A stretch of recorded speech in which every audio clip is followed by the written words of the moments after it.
what the floral water anyway ko jan we na de beko enye kakra ka se obati kakra to nsa ana obati kakra bo ko wafo ba ko pe no owi a brefi na ba sensen na fe pe akoko a wabobọ akoko a wadan kosua so abobọ ne shells no obi ahwade o se mi koto dwom awie ne saa na aka metwi we hey yo, what's up Ghana? This Attention TV, watch out for more moves, more music, more raps. Watch out, beam.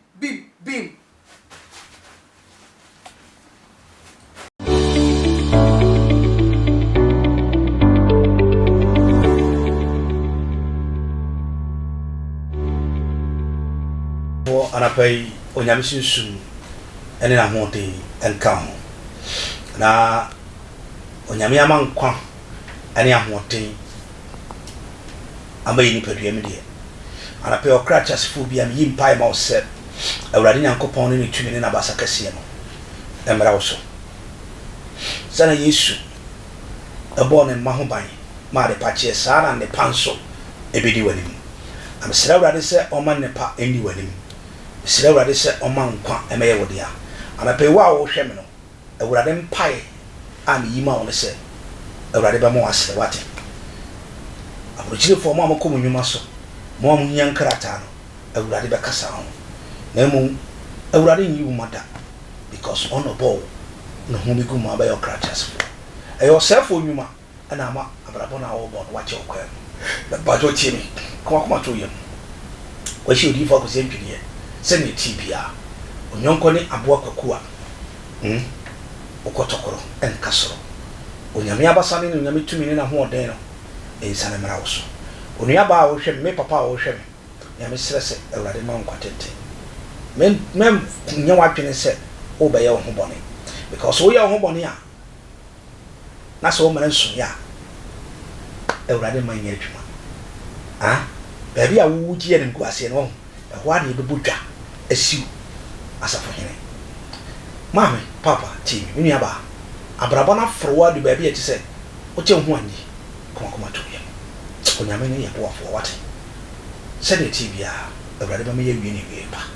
se ne ti bia onyame obeti ne ma kire ye se ne ti bia Israel nyankopon abasa ya obehwe onyame fisuru musuru emfa ni nyame matu ye so onyame fisuru musuru emfa so bi ematu ye so ade tena mi kan nsiransa ngu so anapai because we okra ti asafo misimu nyankopon wanya wadoye wati anapai wananti otoba onyame ni nti abasa na emu obehye wonu nyam ade na fichire onyame amaya fo wa ya de shi nyame kan se abrade ona ya safo anapai me no kasa about nature chepere ba ma bu na pere won sabu yi wona firo sabu yo jidi ni nti ka amen wo bere yawo se wo hia me na obeti nsem onu do ni nsem a emu epeja nipa arofo wo wa top poison si wo ma me fesi wo wate papa poison si wo menno jai na emre pa yare na to so wache odi fo wo hia me we kira de yare na no ebisi e pa cho yare nyama me bakasa de sabo 150 na mitimi fada ko pe wi na yedin a me du wo sara kaudi ti konkoma to yamati ma me fanti akase emma na na manta ti akaboa bete na onyame insha omo nyinche omo ho de nyansa emuto di bia do me omo ama ye light kan ni yesisu omo ye light why light here ama we are seeing them sampa there's something maybe we him nyame bi we him me papa apostle kojo safo emeritus nyame o nshira papa nyankwada ma hwe oso bibiri ayem faso ma hwe bibiri asamba akwa da bia wota kan se ka kire ho se obetima ye ni padua na yituntum ba ya dwen de enyi tuntum papa sa asem no mafa e de abobara nyame nshira wate papa awurade ma onyansa kan apelibia me hwe asara mani aje na ma foro soro bebre ma foro soro bebre nyame hira ensa abasa nipa bebre na fa so pa won hira ma me hira me yere university queen nyame hira odi ba kwa kan se wase what pay wani obo ho ba za fo betwa gate na no sada ebi ozi o bo me ho ba kraw ora fo mi ka se bi so ne wabubu egu ho ade wi a friend nufuten hwe me see a friend nufuten we a friend nufuten wa ya baka se ba yere nya ba yere o nufuten we ti me say dey nufuten na o hwe me nchen so se ko jan egu a thank you Holy Spirit ami pantoa obiso pa di open nkonya abosom se ba me waka abosom se mo aka baby a wonya bosom na akoye den na wonya ho wonya hwe ho nko wani nyama nko yie ma ho ja ka wate na ti nature na ma ho kwai wase me kasa wani aje ko ade na me beche no empowerment it will lift your spirit to certain level. Mama, papa, when you are ba, abrante was so. Yari abati chobu book from. On somebody for what? I'm yari about lost them. And for data and go to Cassia. Oh, social media. And for data and you for kaka. Sabia Bruce Sabignado. Nemu for data if you do for Cosinri. Now, Shamia, Abia Yari amiable bosono, back up to me the catch it. Obi obey. Obi ti abruchi osibifo na asema obeka die nya yenti abruchi ebere ne nsaka nufuten hwe ka kire maame no tegana ka kire papa no tegana no se ebi wo Ghana tokuru bi yanu ade achi ni se sabi oba wabu nsa na wokọ ase 3 days ko kona ni nyina ahye na ni nyina pro from bia na bu at once empefi we me se 3 days wo oba wokọ ase wo do sa kadua no 3 days ko kona ni nyina ahye na aha eye attention TV so episode 4 because nya hoten na menya nipetie ne ameche na nipenya so mfaso a subscribe attention TV like page ma woni mmere na chicha ma obi nsanka bi so therefore na sa back to back the team back can here obi for back to back they try to eliminate me but they try to poison me but because inshallah onyame ene yansafo orofo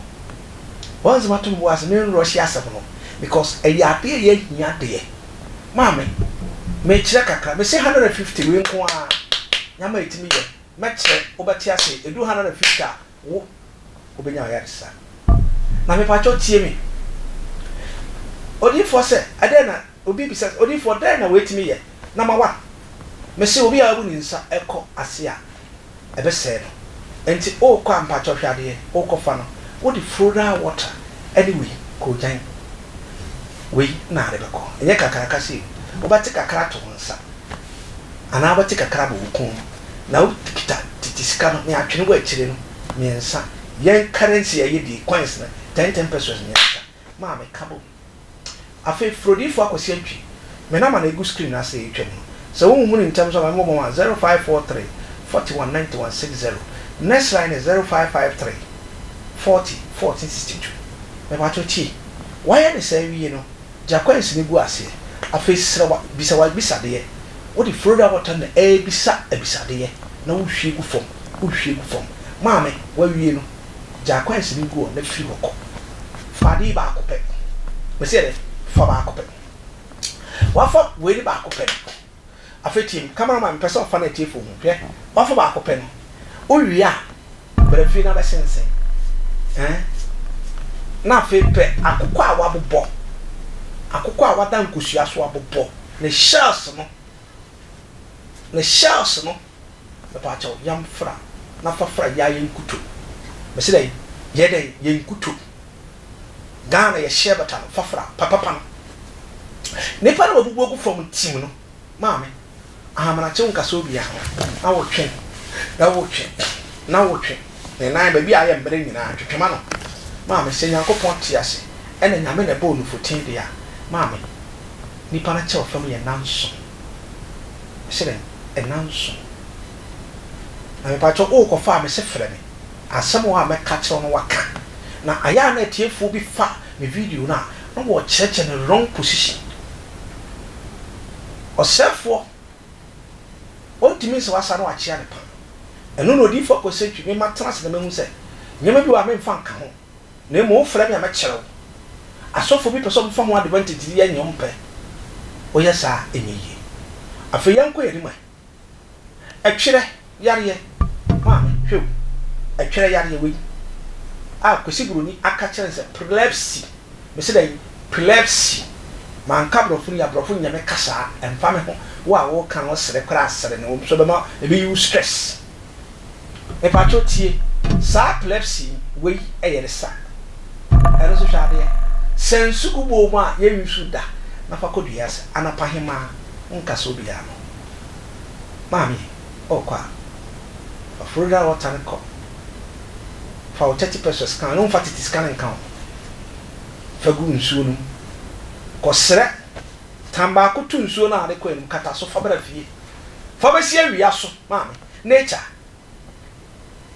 wi afia kenten fa si so na emmo boy nyumi no nsia patam so ko dem anapa bosu ajara kolai se bia na ba bia mo dia ekonemu wade ya mo fa kwala ne nkodua na se na mo ntem mi wudua na se mfa nwa na nansa ma me etwere no ekọ obi asa no di fo ya da na hu me se me nana ne ma me aye mi great grandmother obi yesunsun nyuma na me meto no okansam to ho se wo me ma me no 16 years ka tese wo ba wakoda bia oye hu nkonkron na tumi ni ahode ne bambo onyame de atom no no be ba be cheche timo ha sunsun e ba fa me ko ne yakọ cheche enti me bara be cheche me ni master e was as isu na mo in the realm of the spirit me master only Jesus wa cheche be do fo kokọ cheche ne nipa form hunni kokọ cheche obi ahwade o se mi koto dwom awie me saa na aka metwi we the third one no for pen paper chile kope atitiri me se dey atitiri dompe me se dey atitiri dompe ana atitiri konkonu fatu de manage ma chocho we na fafra nkutu obi wase mi ni pedua hyehyeme fasra mi pedua fasra ma obi free umpe we na apade odi fa ko sentwe no e ka me ho a ewiem bobọ nature man hwan no so odi ko sentwe be di asi onyame de ade na chebe ala ko nka se na na ohwe se Yesu ama Yesu che odi focus ni kwa me hese aba be cheche ensa no ensa kwan obi ono mo nsa o ntimi nyai anyway enjia na ne jai na o so masen University Foundation ya na nyonyam enso awa tesi TV me say me kwakoye adoye won sa won prison me pesa wo de wo kakra be mo ame na ye nyina kapo ye man ye fe se ne TV ya Messiah e be shira no wa yi ati intime no ho menko ho si Yesu ti ase obehwe no wa yi be ase makrao bye bye.